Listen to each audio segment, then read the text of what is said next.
بسم الله الرحمن الرحیم. الحمد لله والصلاة والسلام على رسول الله صلی الله علیه و سلم و علی آله و صحبه اجمعین. درس هشتم.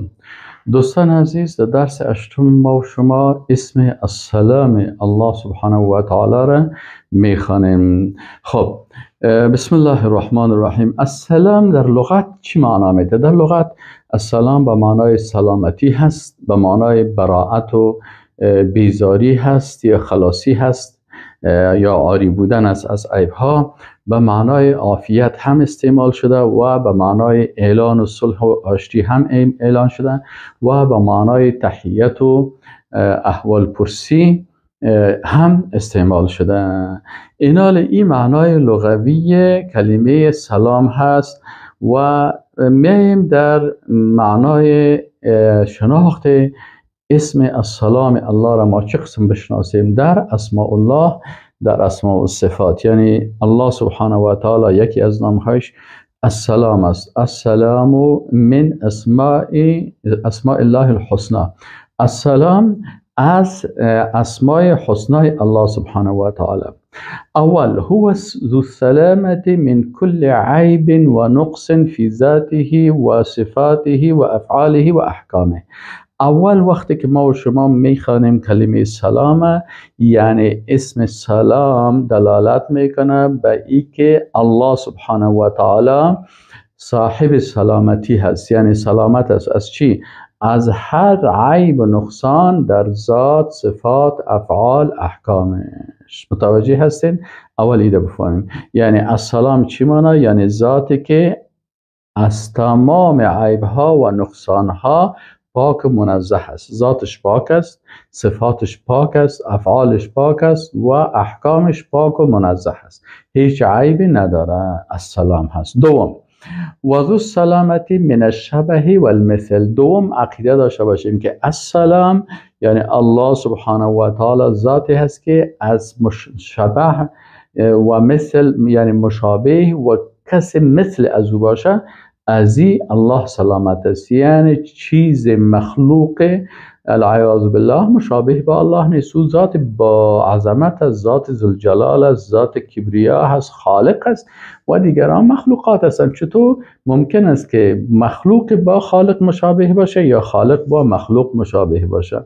این است. پس دو نقطه را فهمیدیم. اول، الله سبحانه و تعالی از تمام عیبها سالم است در ذات و صفات و افعال و احکام خود و هیچ کسی مشابهت و هممثلی با الله کرده نمیتونه و نیست در ذاتش و صفاتش و افعالش و احکامش. و سوم چی هست؟ و هو السالم مما يلحق الغیر من آفات. دیگه الله سبحانه و تعالی السالم هست، یعنی ذاتی که سالم هست، سلامت است از تمام او آفاتی که به دیگران ملحق میشه. مثلا ما مریض میشم، یک عیب است، یک آفت بر من میه، بر من ترس میه، بر من خوف میه، بر من مریضی میه، بر من مشکلات میه. من مخلوق عاجز و بیچاره هستم. اینال الله سبحانه و تعالی از تمام این آفات و این عیب هایی که بر مخلوقات میه از او سالم و پاک است. این سه نقطه. چهارم، و هو سالم من حاجت الی غیره. یعنی الله سبحانه و تعالی سالم است از احتیاج به دیگران. ما محتاج هستیم. مثلا من احتیاج دارم به آب، من احتیاج دارم به غذا، من احتیاج دارم به مادر، من احتیاج دارم به پدر، من احتیاج دارم به معاون، من احتیاج دارم به سکرتر، من احتیاج دارم به رئیس دفتر، من احتیاج دارم مثلا به خوراک، به همسر، به این چیزا. ما مخلوق هستیم، این کلش حاجت های ماست. لکن الله سبحانه و تعالی که ذات ذوالجلال و الاکرام است، از حاجت به غیر کاملا سالم است. چهار. پنجم، و هو الذی سلم حکمه من الظلم. سبحان الله. انسان ها بعضی اوقات وقتی که حکم میکنن در حکمشان ظلم میباشه. یک کسی را مثلا سرش ظلم میکنن، حکم غلط میکنن. الله سبحانه و تعالی احکامی که فرستاده هست، کلامی که فرستاده هست، قرآنی که فرستاده هست، سنتی که فرستاده هست، در این احکام الله سبحانه و تعالی در حق هیچ کسی ظلم نیست. هر کس برش اونمو حقش ادا کرده. شاید یک کسی ظاهرا تصورای غلط داشته باشه، لکن عقیده درست اینمی هست که الله سبحانه و تعالی احکامش از ظلم چی هست؟ سالم هست. خب این 5 نقطه شد. ششم، و سلم من عذابه من لا یستحقه. ششمی نقطه، الله سبحانه و تعالی ذاتی هست که سالم است از عذاب از او کسی که مستحقش نیست. کسی که مستحق عذابش نیست او سالم میمانه، و کسی که مستحق عذاب است طبعا عذابش به اساس عدالت الهی میبینه، و اگر الله عفش کرد به اساس رحمت خود عفو میکنه.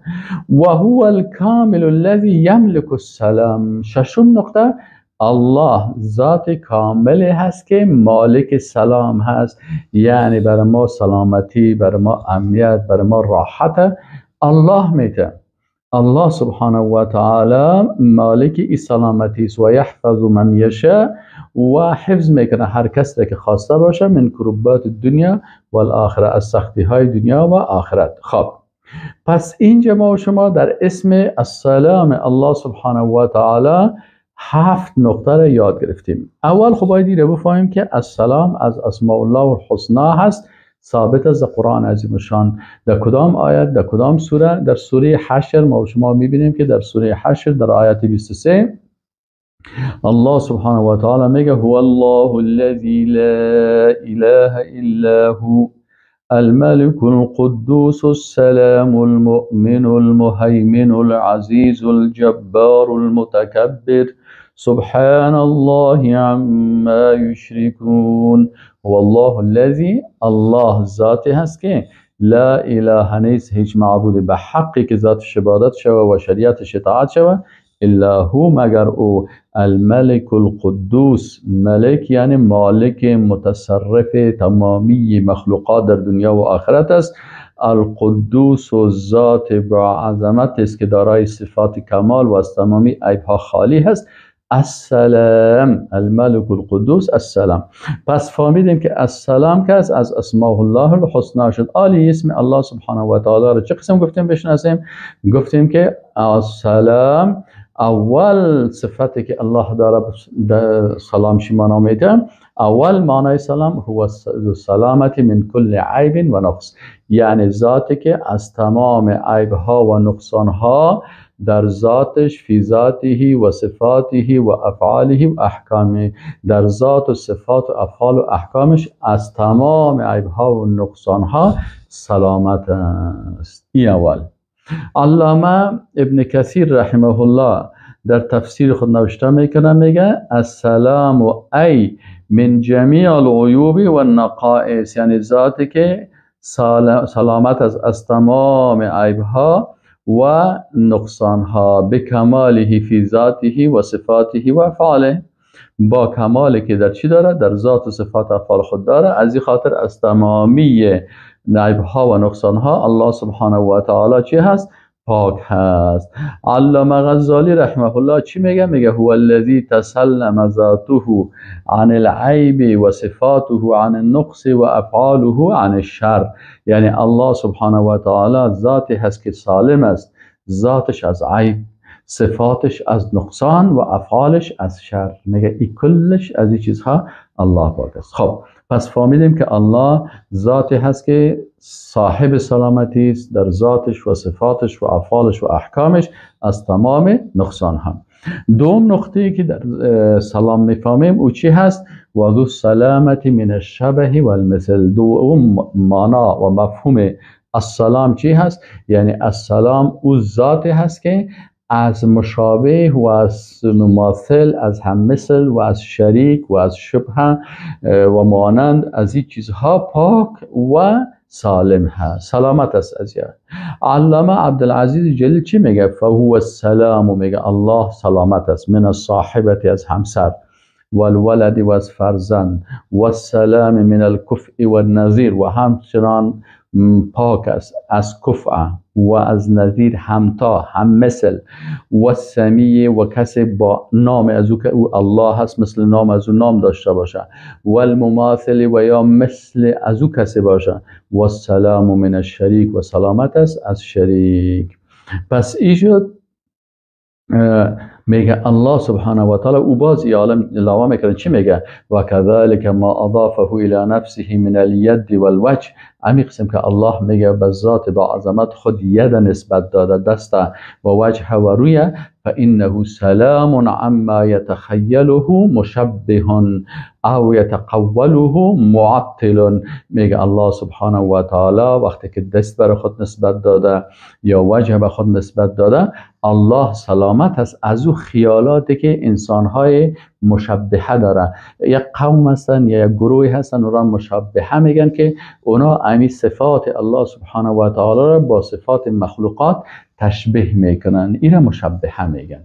این عالم میگه که الله سبحانه و تعالی از این تشبیهی که مشبهه میکنه الله چی هست؟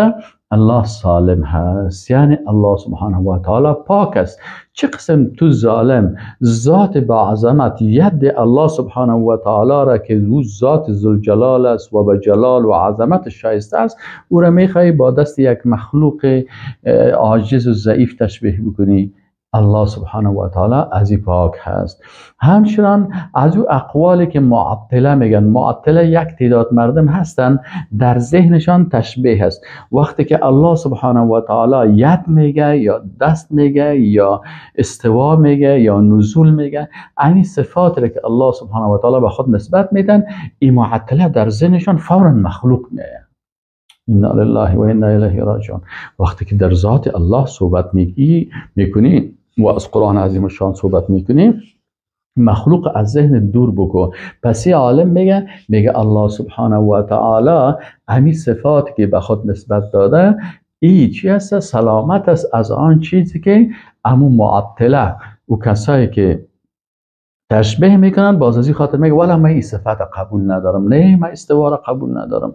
چرا استوا الله بالای عرش بکنه؟ این خب باز به مخلوق. ببین در ذهنش تشبیه هست. وقتی که تشبیه هست آل از این تشبیه مشکل ذهنی و فکری خود چه قسم فرار بکنه؟ فرارش همی است که این صفت به الله بیخی نسبت نده، معنای از او کاملا حذف بکنه و تعویل بکنه و بگه که ید به این معنا نیست، ید به معنای دست نیست و وجه به معنای روی نیست و نزول به معنای نزول نیست و استوا به معنای استوا نیست. این کلش حذف بکنه و بگه معناهای دیگر میم. چرا؟ به خاطر که در ذهنش تشبیه هست. مشبهه تشبیه خود صراحتا میگه گمراه میشن و این معطله که هستن اینا چی میکنن؟ تعطیل میکنن این صفات، از این خاطر او را تعویل میکنن به معنای دیگه. چرا؟ به خاطر از اینکه یا مشکل ذهنی دارن. اما اصحاب رسول الله صلی الله علیه و سلم این مشکل نداشتن. وقتی که از استوا و از نزول و از وجه و از ید بحث میشد، اونا میگفتن که این کلش امو صفات و افعالی است که به ذات ذوالجلال شایسته است. ما او را تشبیه هم نمی کنیم، تمثیل مثال هم نمی زنیم، تعطیل هم نمی کنیم و تشبیه هم نمی کنیم. هیچ چیزا را اینا نمی کردن. اصلا سرزمین بحث نمی کردن. چرا میگفتن؟ این خود صفات که از این مربوط الله هست دیگه. وقتی که مربوط الله هست این چیزهایی که شما مربوط مخلوق میکنین از ذهنتان دور بکنین. وقتی که از الله صحبت میکنی باید ذهنت کلش درباره الله باشه. وقتی که از مخلوق صحبت میکنی باید کل ذهنت درباره مخلوق باشه. حالی تو بحث میکنی از صفات ذوالجلال و میری اینجا مخلوق داخل میکنی، خود به خود فکرن بر تو چی پیدا میشه؟ مشکلات اعتقادی و فکری پیدا میشه. از این خاطر وقتی که از امام مالک رحمه الله سوال شد که امام مالک در قسمت اهمی استوا چی میگی؟ گفت الاستوا معلوم است. معناش معلوم دار از کلگی میفهمن. در زبان عربی وقتی که استوا بگویی پرسان کو در کتاب ها آمده هست و کلگی کسی که عربی را درست میفهم معنای استوا. ولی کیف و کیفیتی که به الله هست ما مجهول است نمیفهمیم. چرا؟ ما افعال الله را و صفات الله را نمیتونیم، مربوط غیب است نمیفهمیم، مجهول است پیش ما. ما نمیفهمیم، فقط تسلیم هستیم. و ایمان به واجب، ما ایمان به او داریم به خاطر که در قرآن عظیم شان آمده است آمنا و سلمنا. و سؤال و عنه بدعت، سوال کردن در این مسئله بدعت است، چرا که این کار صحابه نکردن، اصحاب رسول الله صلی الله علیه و آله نکرده، رسول الله صلی الله علیه و آله سر از بحث نکرده، بنابراین سوال کردن در این مسائل چی هستن؟ بدعت است. از این خاطر عالم میگه که و كذلك كل ما اضافه الى نفسه من اليد والوجه فانه سلام عما يتخيله مشبه او يتقوله معطل. فتأمل كيف تضمن اسمه السلام كل ما نزه عنه تبارك وتعالى. میگه ببینید که اسم السلام الله چقدر یعنی از الله تمام مشابهت و هم مثلی ده این کلش چی کرده؟ پاک کرده. وقتی که فهمیدی که الله سبحانه و تعالی سالم است، یعنی از مشابهت با مخلوق سالم است، ذاتش، افعالش، احکامش، کلش. وهو السالم السوم وهو سالم مما يلحق الغير من آفات. برای دیگران الله سبحانه و تعالی سالم است از هر چیزی که به دیگران از آفت ها میرسه.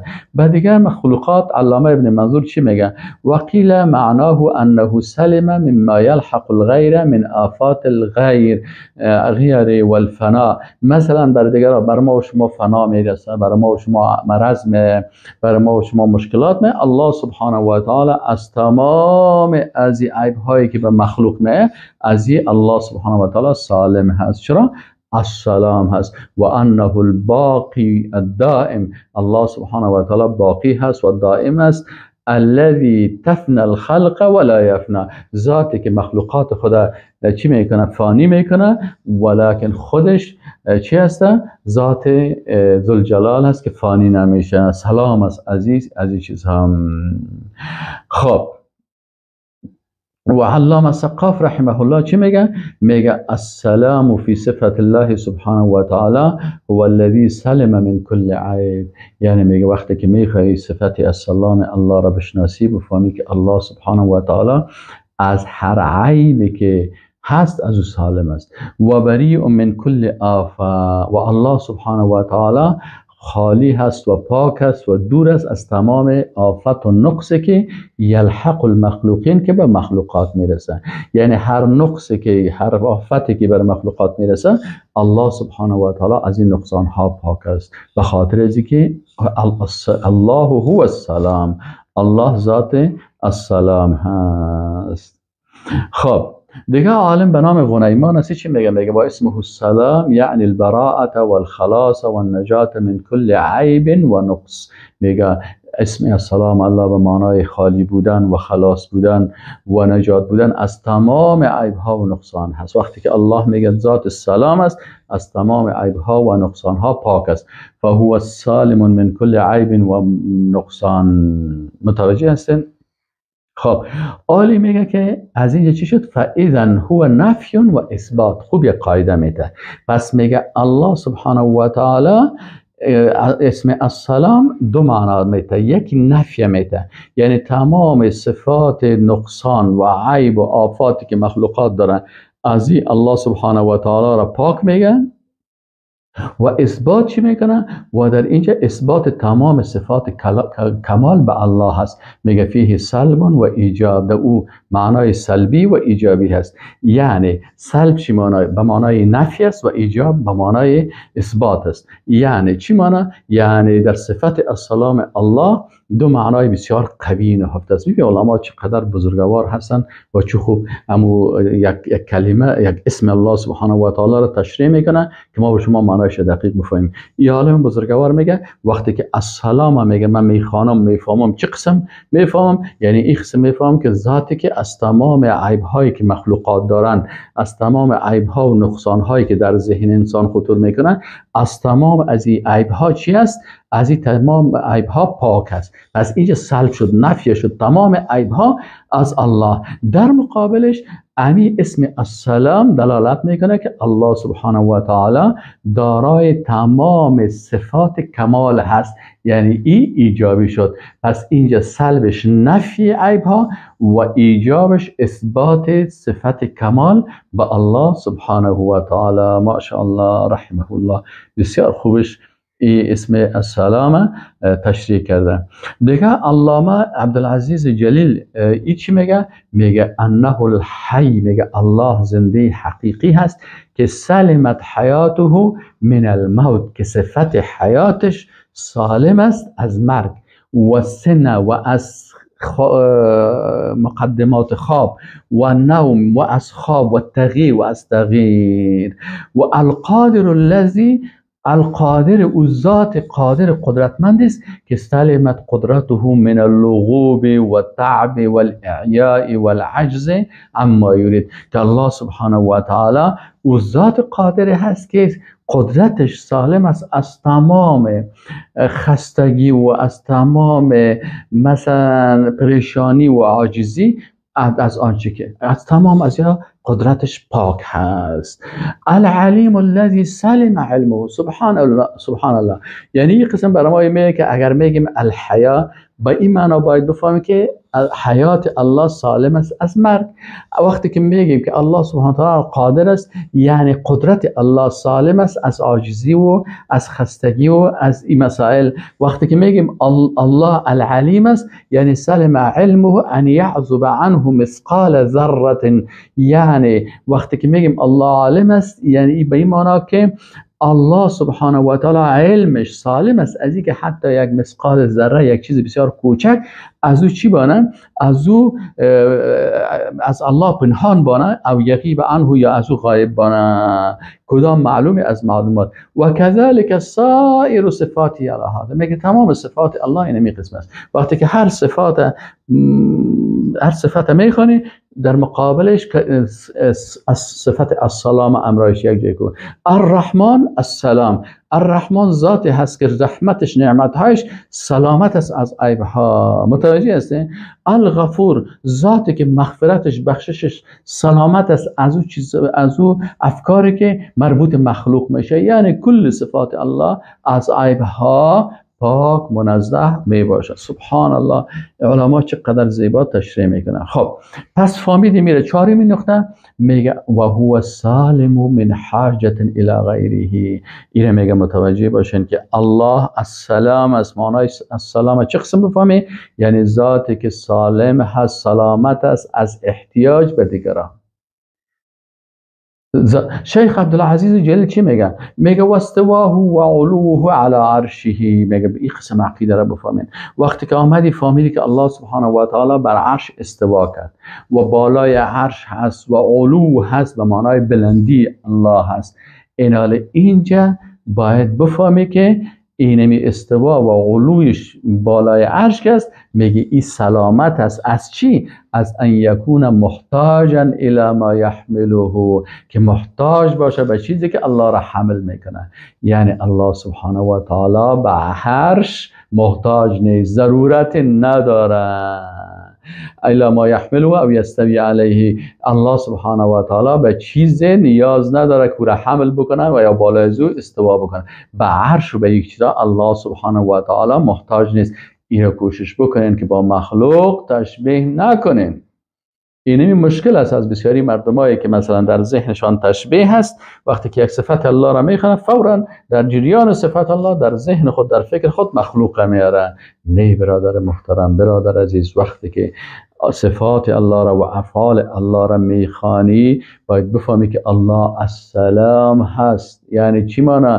یعنی او ذاتی که استوا میکنه سلامت است از احتیاج، سلامت است از مشابهت مخلوق، سلامت است از عیب‌هایی که مخلوقات دارن. پس چرا در ذهن تو این تشبیهات متوجه هستین؟ پس این عالم میگه بله العرش محتاج الیه، عرش محتاج است برای الله، و حملته و کسایی که او ملائکه‌ای که عرش حمل میکنن و محتاجون الیه، احتیاج دارن به الله، فهو الغنی عن الحرش و عن حملته و عن کل ما سوا. یعنی میگه الله سبحانه و تعالی الغنی هست، ذات بینیاز هست، غنی هست از عرش، از حمله عرش، از کل چیزی که ماسوای از اینا هست. فهو استواء و علو لا یشوبه حصر.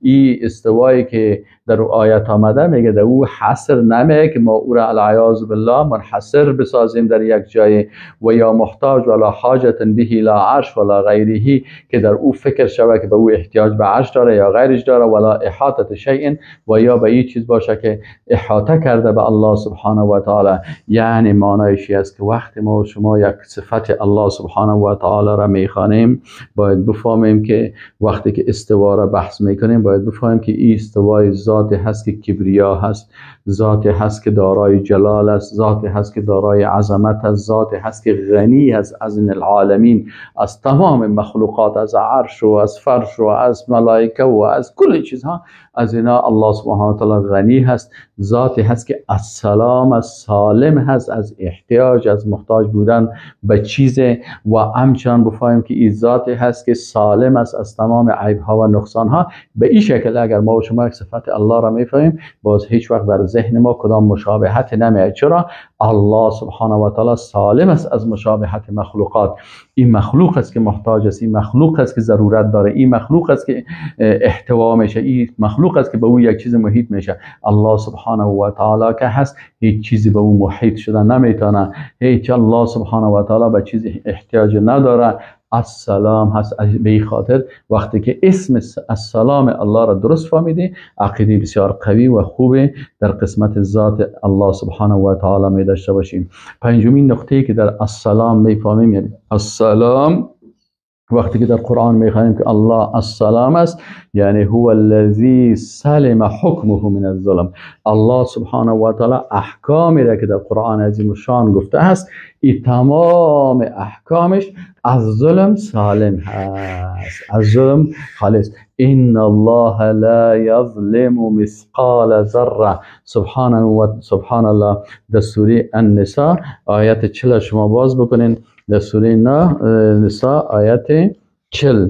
در آیت 40 الله سبحانه و تعالی چی میگه؟ میگه که ان الله لا یظلم مثقال ذره و ان تکو حسنه یضاعفها. سبحان الله. یعنی الله را این قسم بشناسین که الله سبحانه و تعالی یقین داشته باشین که الله لا یظلم مثقال ذره، به اندازه یک مثقال ذره. یعنی اگر عالم و شما بگوییم، یعنی به اندازه یک چیزی که بسیار کوچک، یعنی یک مخلوق، یک حجروی که ما نیاز داریم برای دیدنش که توسط میکروسکوپ او را ببینیم. یعنی اونمو مخلوق یک حجروی، یک کوچکه که توسط میکروسکوپ دیده میشه، به اینمی اندازه هم الله سبحانه و تعالی بالای کسی ظلم نمیکنه. سبحان الله. و در احکامش ظلم نیست. و این تکو حسنه، ببینین اگر یک نفر یک حسنه میکنه، الله سبحانه و تعالی یضاعفها، ایره چند میسازه. چی خوش خبری، چی ذات با عظمت است که قرآن میخونی چه انسان خوشحال میشه. یک عمل نیک میکنی، از 10 چند تا 700 چند الله برای دی عمل را زیاد میسازه. چی ذات مهربان هست. ظلم خود نیست که یک کسی مثلا یک گناه کرده باشه و ملائکه الله، ملائکه معصوم سر ما و شما مقرر کرده. معصوم شما که هیچ غلطی، هیچ ظلم، هیچ اشتباه، هیچ چیز نمیکنه. پس الله سبحانه و تعالی مثل دیساران والای انسانی واره نیست که مثلا تو هیچ گناهی نکردی، بیا یک دفعه بعد دوسیه آواز میکنه که تو این گناه را کردی، تو این گناه را کردی، تو این گناه را کردی. انا لله و انا الیه راجعون. از الله بترسی. تو چی میگی؟ ما در خوا میگه پارا نیدی. نه تو این گناه را کردی، تو این گناه را کردی. اینا الله سبحانه و تعالی ملائکهش معصوم هستند.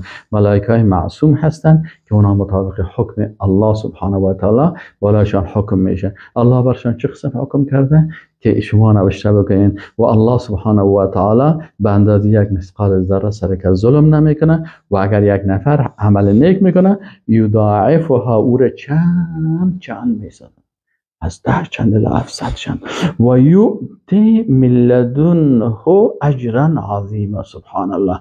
و میدهد از جانب خود اجر بسیار زیاد. سبحان الله، سبحان الله.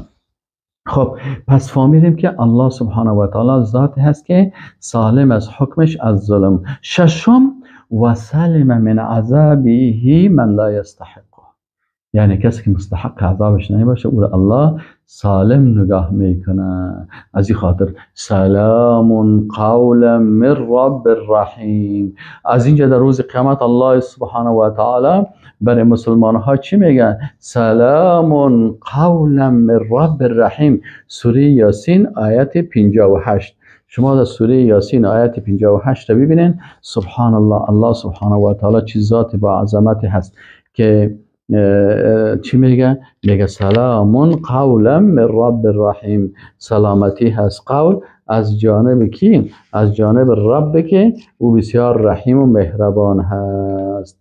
سلام قولا من رب الرحیم. لکن یک نکته دیگر رو ببینید که بسیار خطرناک است. او چی هست؟ و امتاز اليوم ایها المجرمون. امروز جدا شوین از صف مسلمان ها ای مجرما. اینجا باز یک خطر بسیار خطرناک است برای کسایی که اونها مجرم هستند. برای از مجرمین چی میگه؟ که شما از صف مسلمان ها جدا شوین. و امتاز اليوم ایها المجرمون علم عهد الیکم یا بنی آدم ان لا تعبدوا الشیطان. پس اینجا ما شما فهمیدیم که در آیت 58 سوره یاسین، خوب امی آیت دقیق پیدا بکنین. در سوره آیت سلام قولا ان اصحاب الجنة اليوم في شغل فاكهون. آیت 55 الله سبحانه وتعالى چه میگه؟ فاليوم لا تظلم نفس شيئا ولا تجزون الا ما كنتم تعملون. یعنی در این روز آخرت که از چی هستن؟ میگه ظلم نمیشه نفس، هیچ نفس شیئا ولا تجزون و جزا داده نمیشن الا ما كنتم تعملون، یعنی پاداش و جزایتان مطابق عمل خودتان است. ان اصحاب الجنة اليوم في شغل فاكهون هم وازواجهم في ظلال على الارائك متكئون لهم فيها فاكهة ولهم ما يدعون سلام قولا من رب الرحیم. و انسان های مؤمن و جنتی سلام فرستاده میشه. این سلام کی میگه؟ رب الرحیم. سبحان الله. یعنی رب با عظمت و با جلال، رب مهربان سلام میته. لکن باز چی میگه؟ و امتاز اليوم ایها المجرمون. ای منافق، ای مرتد، ای مشرک، ای بیدین، ای کافر، ای کسی که تو با الله شرک آوردی، در ذات شرک آوردی، در صفاتش، در عبادتش، اینا رو میگه شما جدا شوین. مشرکین دور میشن، منافقین کشیده میشن از صف مسلمان ها، مرتدها کشیده میشن، کافرها خب پیش از پیش کشیده شدن. اینجا بعضی کسایی که در صف مسلمان ها خود داخل کردن اینا هم کشیده میشن. چرا برای اینا کشیده میشن؟ علم عهد الیکم یا بنی آدم الله تعبدوا الشیطان. بر شما گفته نشده بود که شما اطاعت و عبادت شیطان نکنید، انه لکم عدو مبین، و دشمن آشکارتان هست.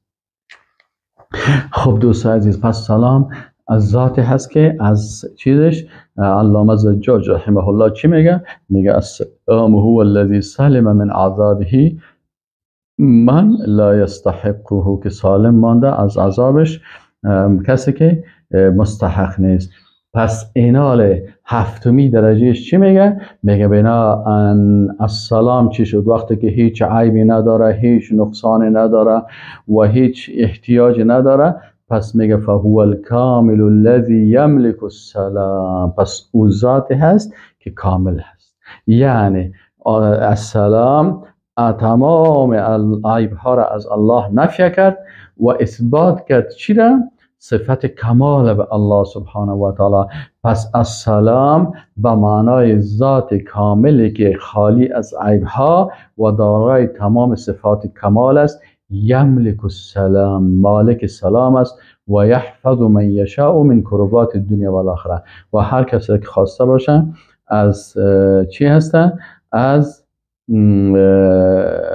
تمام سختی های دنیا و آخرت را نجات میده. و علامه سعدی رحمه الله در تفسیر خود چی میگه؟ میگه لأن النقص اذا انتفى، وقتی که گفتی که السلام نقصان ها را از الله منفی کردی، ثبت الکمال کله، تمام کمال به الله سبحانه و تعالی ثابت شد. و السلام علیکم و رحمت الله و برکاته.